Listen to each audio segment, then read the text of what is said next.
MS ওয়ার্ডে কিভাবে table design করবেন খুব সহজে সেটা দেখাবো এই ভিডিওতে। আমরা প্রথমে একটি টেবিল ক্রিয়েট করে নিচ্ছি। ইনসার্ট মেনু থেকে টেবিলে যাব, দেন এখান থেকে টেবিল ক্রিয়েট করে নিলাম। ডিজাইন করার জন্য অটোমেটিক দেখুন টেবিলের ভিতরে যখন ক্লিক করবেন তখন এইখানে কিছু টেবিল স্টাইল চলে এসেছে।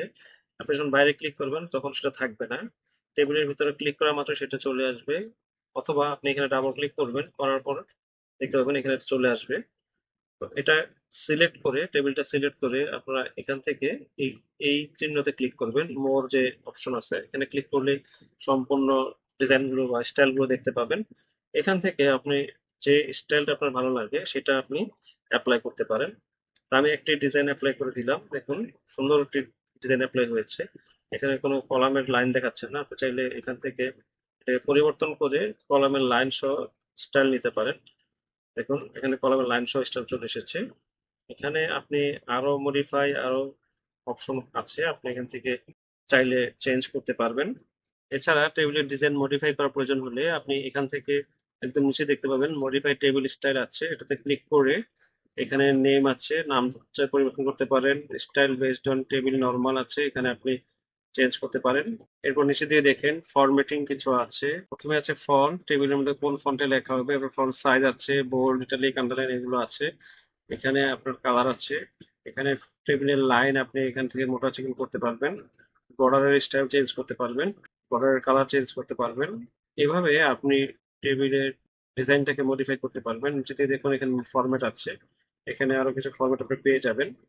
প্রয়োজন হলে এখান থেকে ফরম্যাট ইউজ করতে পারেন। এটা ক্যান্সেল করে দিলাম, এটা আমার লাগবে না। এরপর আমি আরেকটা জিনিস দেখাচ্ছি, সেটা হচ্ছে যদি আপনার এই টেবিল স্টাইলটাকে একদম পুরোপুরি রিসেট করে ফেলতে হয় তাহলে আপনি এখান থেকে নিচে থেকে ক্লিয়ার বাটনে ক্লিক করবেন। ক্লিয়ার বাটন ক্লিক করলে দেখুন এখানে একদম পুরোপুরি টেবিলটাই রিসেট হয়ে গেছে। টেবিলের লাইনগুলো সহ হিডেন হয়ে গেছে। টেবিলের লাইন শো করার জন্য আমাকে আবারও সিলেক্ট করে দেন এখান থেকে যে কোনো একটা ডিজাইন চুজ করতে হবে, অথবা তোমাকে এই বর্ডার থেকে অল বর্ডার করতে হবে। তো এভাবে আপনারা টেবিলটাকে স্টাইলিশ বা ডিজাইন করতে পারেন। আরেকটা জিনিস এখানে দেখে নিচ্ছি।